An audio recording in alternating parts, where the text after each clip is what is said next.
Welcome to त्रिज्या travel vlogs. दोस्तों, आज के वीडियो में हम जो सरदार वल्लभ भाई पटेल जी की सबसे बड़ी प्रतिमा है जो कि हमारे देश में है, स्टैचू ऑफ यूनिटी, उसका डिटेल टूर आपके लिए लेकर आए हैं। और साथ ही हम इसमें आपको पूरी जानकारी देंगे कि आप वहां पर कैसे पहुंच सकते हैं, आपके रुकने और खाने की वहां पर क्या व्यवस्थाएं होंगी, और इसके अलावा वहां पर क्या क्या टिकट्स रहते हैं, कितने का टिकट रहेगा, आपको कौन कौन सी जगह वहाँ पर विजिट करनी चाहिए, कितने दिनों का टूर आपको वहाँ पर स्टैचू ऑफ यूनिटी का बनाना चाहिए। ये सारी डिटेल जानकारी हम आपके लिए इस वीडियो में लेकर आए हैं। तो दोस्तों, वीडियो में एंड तक बने रहिएगा, इसे पूरा ज़रूर देखिएगा। स्टैचू ऑफ यूनिटी के बारे में सारी डिटेल जानकारी इस वीडियो में आपको मिल जाएगी। दोस्तों, वीडियो को लाइक और शेयर कीजिएगा, और यदि आपने अभी तक चैनल को सब्सक्राइब नहीं किया है तो प्लीज़ चैनल को सब्सक्राइब कर लीजिए। तो चलिए दोस्तों, वीडियो में आगे बढ़ते हैं। दोस्तों, स्टैचू ऑफ यूनिटी हमारे देश के लौह पुरुष सरदार वल्लभ भाई पटेल जी का स्मारक है। स्टैचू ऑफ यूनिटी दुनिया की सबसे बड़ी प्रतिमा है। इस स्टैचू की हाइट 182 मीटर है और इसे बनाने में 4,500 से अधिक कारीगरों और मजदूरों ने अपना सहयोग किया था। यह 60 मंजिला बिल्डिंग जितनी ऊंची दिखाई देती है और इसके निर्माण में तकरीबन 3,000 करोड़ रुपए का खर्चा हुआ था। इसको कंप्लीट होने में 42 महीनों का समय लगा था। दोस्तों, 7 किलोमीटर दूर से भी इस प्रतिमा को देखा जा सकता है, ये इतनी ऊंची है। हवा, आंधी, भूकंप जैसी प्राकृतिक आपदाओं से लड़ने में भी ये सक्षम है। 180 किलोमीटर प्रति घंटा की रफ्तार से चलने वाली हवा और 6.5 तीव्रता के भूकंप को सहने में भी यह सक्षम है। दोस्तों, स्टैचू ऑफ यूनिटी का वजन है 1700 टन। इनके पैरों की हाइट है 80 फीट, हाथों की हाइट है 70 फीट, कंधे की ऊंचाई है 140 फीट और चेहरे की हाइट है 70 फीट। तो चलिए दोस्तों, अब बात करते हैं कि सबसे बेस्ट टाइम क्या होता है स्टैचू ऑफ यूनिटी जाने के लिए। वैसे तो स्टैचू ऑफ यूनिटी लोगों के लिए साल के 12 महीने ही खुला रहता है, लेकिन अगर बात करें कि यहाँ पर जाने के लिए सबसे सही समय क्या है, तो अक्टूबर नवंबर से लेकर फरवरी मार्च तक का समय बेस्ट रहता है, क्योंकि विंटर सीजन के अंतर्गत आता है। और इस समय यहाँ का आसपास का नज़ारा और जो यहाँ का व्यू है वो बहुत ही अमेजिंग होता है। चारों तरफ हरियाली देखने को मिलती है और थोड़ा ठंडा मौसम रहता है, तो आपको वहाँ पर घूमने में भी काफ़ी मज़ा आता है। दोस्तों, गुजरात के किसी भी क्षेत्र में जाने के लिए फ्लाइट, ट्रेन, बस वगैरह को लेकर आपको कोई भी परेशानी नहीं होगी। स्टैचू ऑफ यूनिटी जाने के लिए सबसे पहले आपको पहुंचना होगा केवड़िया नाम की जगह पर। तो आइए जानते हैं कि स्टैचू ऑफ यूनिटी कैसे पहुंच सकते हैं। सबसे पहले बात करते हैं फ्लाइट की। यदि आप बाय एयर फ्लाइट से स्टैचू ऑफ यूनिटी जाना चाहते हैं तो स्टैचू ऑफ यूनिटी का सबसे करीबी एयरपोर्ट वडोदरा है, और इसके अलावा अहमदाबाद में भी है एयरपोर्ट जहां से आप स्टैचू ऑफ यूनिटी जा सकते हैं। वडोदरा स्टैचू ऑफ यूनिटी से करीब 90 किलोमीटर की दूरी पर है, वहीं अहमदाबाद की दूरी स्टैचू ऑफ यूनिटी से है 205 किलोमीटर। ये दोनों ही एयरपोर्ट्स देश के सभी बड़े एयरपोर्ट से जुड़े हुए हैं। गुजरात के इन दोनों ही एयरपोर्ट से स्टैचू ऑफ यूनिटी जाने के लिए आपको बस और प्राइवेट टैक्सी दोनों ही आसानी से मिल जाएगी। दूसरा ऑप्शन है दोस्तों by train. Statue of unity का सबसे नज़दीकी रेलवे स्टेशन है एकता नगर में। आपको बता दें कि स्टैचू ऑफ यूनिटी से 7.5 किलोमीटर की दूरी पर स्थित एकता नगर रेलवे स्टेशन सिर्फ गुजरात के ही बड़े शहरों से जुड़ा हुआ है। अगर आप भारत के अन्य शहरों से स्टैचू ऑफ यूनिटी को देखने के लिए ट्रेन से जाना चाहते हैं तो सबसे पहले आपको वडोदरा रेलवे स्टेशन जाना पड़ेगा, जो कि स्टैचू ऑफ यूनिटी से करीब 90 किलोमीटर की दूरी पर स्थित है। वडोदरा रेलवे स्टेशन दिल्ली, अहमदाबाद, चेन्नई, बेंगलोर, चंडीगढ़, जयपुर और वाराणसी जैसे बड़े शहरों से डायरेक्ट जुड़ा हुआ है। वडोदरा रेलवे स्टेशन से स्टैचू ऑफ यूनिटी जाने के लिए प्राइवेट बस और सरकारी बस के साथ साथ प्राइवेट टैक्सी की सुविधा भी आपको मिल जाएगी। अगर आप वडोदरा रेलवे स्टेशन से स्टैचू ऑफ यूनिटी जाना चाहते हैं तो आप चाहे तो ट्रेन के द्वारा एकता नगर रेलवे स्टेशन तक पहले पहुंच सकते हैं, और एकता नगर रेलवे स्टेशन से बस या टैक्सी के द्वारा स्टैचू ऑफ यूनिटी जा सकते हैं। दोस्तों, थर्ड ऑप्शन है बाई रोड। यदि बस से आप स्टैचू ऑफ यूनिटी विजिट करना चाहते हैं, वहां जाना चाहते हैं, तो अहमदाबाद, वडोदरा जैसे गुजरात के आसपास के कई शहरों से आपको स्टैचू ऑफ यूनिटी के लिए आसानी से बस सुविधा मिल जाएगी। इसके अलावा दोस्तों, यहाँ पर रोड्स भी काफ़ी अच्छे हैं, कनेक्टिविटी अच्छी है। तो यदि आप आपके वाहन से देश के किसी भी शहर से स्टैचू ऑफ यूनिटी को विजिट करने के लिए आपके वाहन से बाइक या कार के द्वारा जाना चाहते हैं तो आपको इसमें भी कोई प्रॉब्लम नहीं होगी। आप वहाँ पर आराम से अपनी कार या बाइक से जा सकते हैं। दोस्तों अब हम पहुँच गए हैं केवड़िया। केवड़िया पहुँचकर यदि आप बस से आ रहे हैं तो बस आपको श्रेष्ठ भारत भवन के सामने छोड़ेगी। इसके अलावा यदि आप आपकी खुद की पर्सनल गाड़ी से आ रहे हैं या बाइक से आ रहे हैं तो आप केवड़िया आएंगे। केवड़िया में आप यहाँ पर श्रेष्ठ भारत भवन के परिसर में आपको पार्किंग की व्यवस्था मिल जाएगी। इसके अलावा केवड़िया में वैली ऑफ फ्लावर पार्किंग नाम का एक और पार्किंग स्पेस है जहाँ पर आप आपकी गाड़ी पार्क कर सकते हैं। जो valley of flower parking place है वहाँ पर 4 व्हीलर का किराया होता है 150 रुपीज़, जबकि 2 व्हीलर के लिए कोई पार्किंग फीस नहीं होती है। वैली ऑफ फ्लावर पार्किंग से स्टैचू ऑफ यूनिटी की दूरी है 2 किलोमीटर, जबकि श्रेष्ठ भारत भवन से स्टैचू ऑफ यूनिटी की दूरी है 5 किलोमीटर। और यहाँ का चार्ज होता है 50 रुपीज़ 4 व्हीलर के लिए, और 2 व्हीलर के लिए कोई चार्ज नहीं है। ये दूरी तय करने के लिए आपको यहाँ पर फ्री बस सर्विस की सुविधा दी गई है। बस का जो किराया रहता है वो किराया जो आप यहाँ पर टिकट बुक करते हैं, जो यहाँ स्टैचू ऑफ यूनिटी की टिकट है वो उसी में ही इंक्लूड रहता है। तो हमने गाड़ी पार्किंग में अपनी लगा दी। अब बात आती है कि हम स्टैचू ऑफ यूनिटी तक कैसे पहुँच सकते हैं। तो दोस्तों यहाँ जाने के लिए आपको टिकट लेना पड़ता है। ये टिकट आप ऑनलाइन भी बुक करवा सकते हैं और यहाँ आकर ऑफलाइन भी आपको टिकट मिल जाएगा। यदि आप पहले से ऑनलाइन टिकट बुक कर लेते हैं तो ज़्यादा अच्छा रहेगा। आप आपके प्लानिंग के हिसाब से ऑनलाइन टिकट बुक कर लीजिए। ऑनलाइन टिकट जो है यहाँ की जो ऑफिशियल वेबसाइट है www.soutickets.in से आप बुक करवा सकते हैं। ऑनलाइन टिकट बुक करने का फ़ायदा ये होता है कि आपको टिकट्स आसानी से अवेलेबल हो जाती हैं, और इसके अलावा आप यहाँ पर पहुँचकर ऑफलाइन भी टिकट खरीद सकते हैं, उसमें भी कोई प्रॉब्लम नहीं होती, वो टिकट भी मिल जाता है। दोस्तों आप स्टैचू ऑफ यूनिटी का टूर प्लान करते समय एक बात का ध्यान रखें कि स्टैचू ऑफ यूनिटी मंडे के दिन क्लोज रहता है। स्टैचू ऑफ यूनिटी टूरिस्ट के लिए ट्यूसडे से लेकर संडे तक ही ओपन रहता है। दोस्तों स्टैचू ऑफ यूनिटी पहुंचकर आपको यहाँ पर 2 टाइप्स की टिकट मिलती हैं। एक है एंट्री टिकट और दूसरी है व्यूइंग गैलरी का टिकट। अगर बात करें एंट्री टिकट की तो उसका चार्ज होता है 150 रुपीज़ एडल्ट्स के लिए और 90 रुपीज़ बच्चों के लिए। और व्यूइंग गैलरी की टिकट की बात करें तो उसका चार्ज होता है 380 रुपीज़ एडल्ट्स के लिए और 230 रुपीज़ बच्चों के लिए।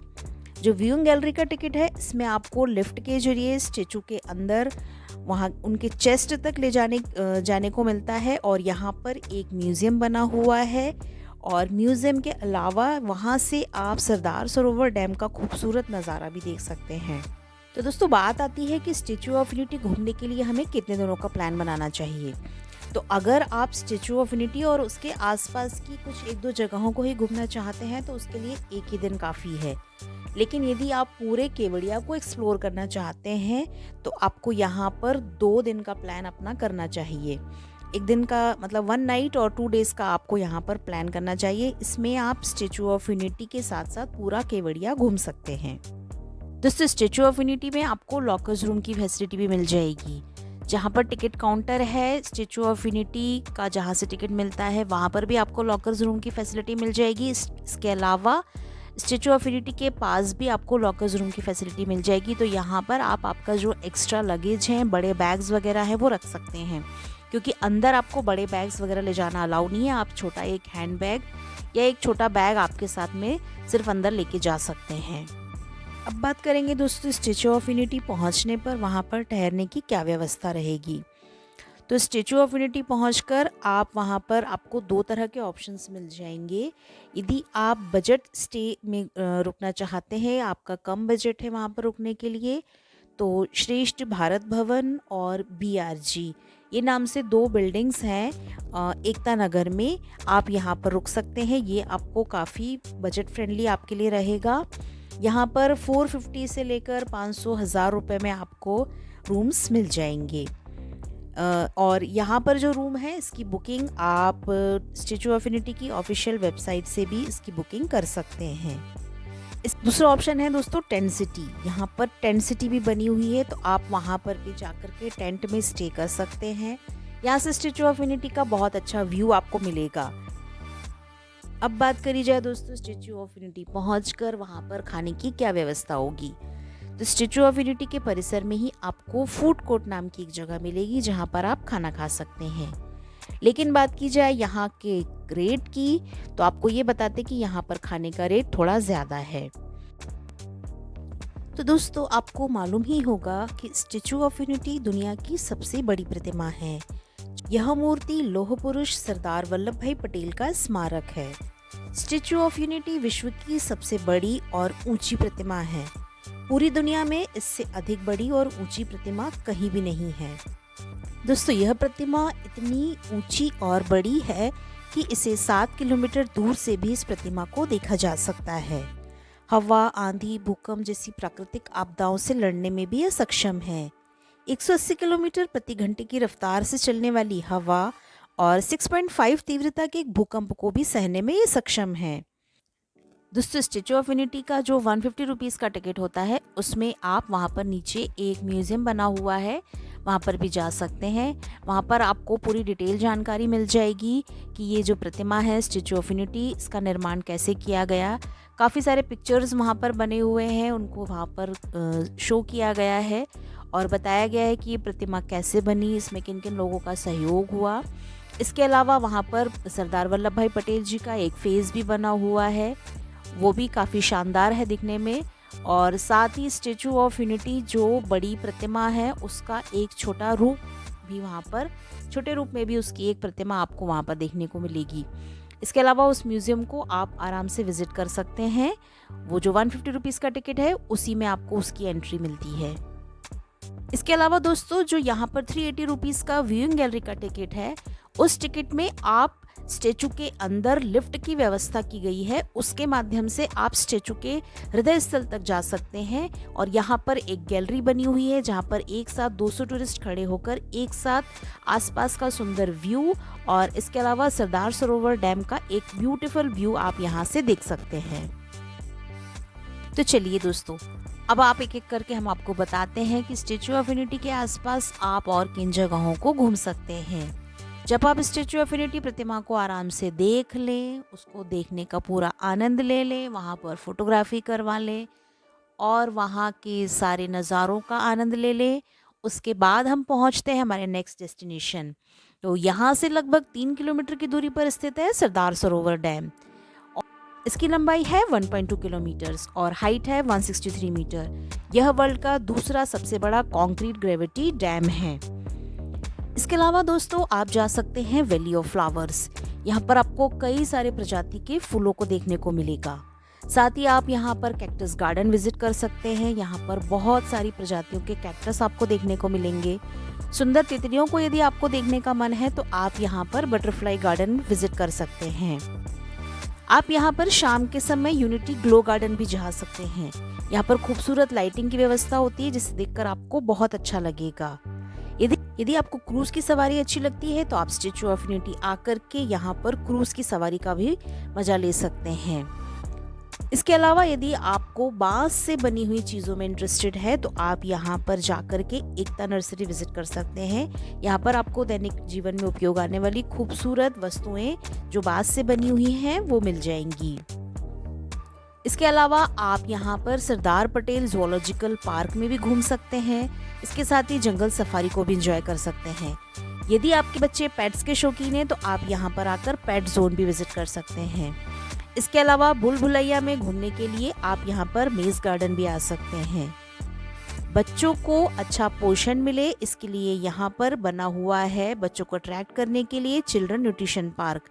आप यहाँ पर भी आकर के अपने बच्चों के साथ एंजॉय कर सकते हैं। इसके अलावा आप यहाँ स्टैचू ऑफ यूनिटी से लगभग 14 किलोमीटर की दूरी पर स्थित है Zarwani waterfall.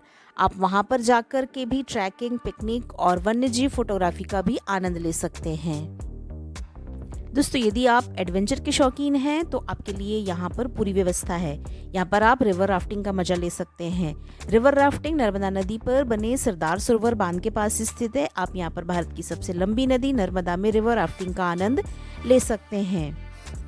Statue of unity पर एक लेजर शो भी होता है। ये लेजर शो शाम के समय होता है। इसकी टाइमिंग लगभग 7 बजे के आसपास होती है और ये शो लगभग 25 मिनट का होता है। तो आप यहाँ पर ये शो का भी आनंद उठा सकते हैं। तो दोस्तों ये सारे अट्रैक्शंस हैं जो स्टैच्यू ऑफ यूनिटी के आसपास हैं और जिन्हें आप घूम सकते हैं। और आपको ये और बता दें कि इन सभी जगहों के अलग अलग टिकट्स होते हैं। तो जिस जगह एंट्री फीस होती है वहाँ की टिकट्स आप स्टैच्यू ऑफ यूनिटी की ऑफिशियल वेबसाइट पर जाकर बुक कर सकते हैं। और इन सभी स्थानों पर जाने के लिए आपको यहाँ पर बस की फैसिलिटी भी मिल जाएगी। इसके साथ ही यहाँ पर एक इको बस सर्विस नाम से भी बस चलती है, जो आपको यहाँ के जो 7 टॉप अट्रैक्शंस हैं, पॉइंट्स हैं, वहाँ की सैर कराती है, जिसकी टिकट भी आप स्टैच्यू ऑफ यूनिटी की ऑफिशियल वेबसाइट पर जाकर के बुक कर सकते हैं। इसके अलावा इन सारे अट्रैक्शंस की टिकट्स आप यहाँ पर आकर के ऑफलाइन भी यहाँ पे काउंटर से बुक कर सकते हैं। तो उम्मीद है दोस्तों इस वीडियो में स्टैच्यू ऑफ यूनिटी के टूर की डिटेल जानकारी आपको मिल गई होगी। तो वीडियो आपको पसंद आया हो तो इसे लाइक और शेयर कीजिएगा। चैनल को सब्सक्राइब नहीं किया है तो प्लीज़ चैनल को सब्सक्राइब कर लीजिए। दोस्तों हमारे चैनल पर हम आपके लिए ट्रैवल से रिलेटेड वीडियोस लेकर आते रहते हैं, तो हमारे साथ बने रहिए। मिलते हैं अगले वीडियो में।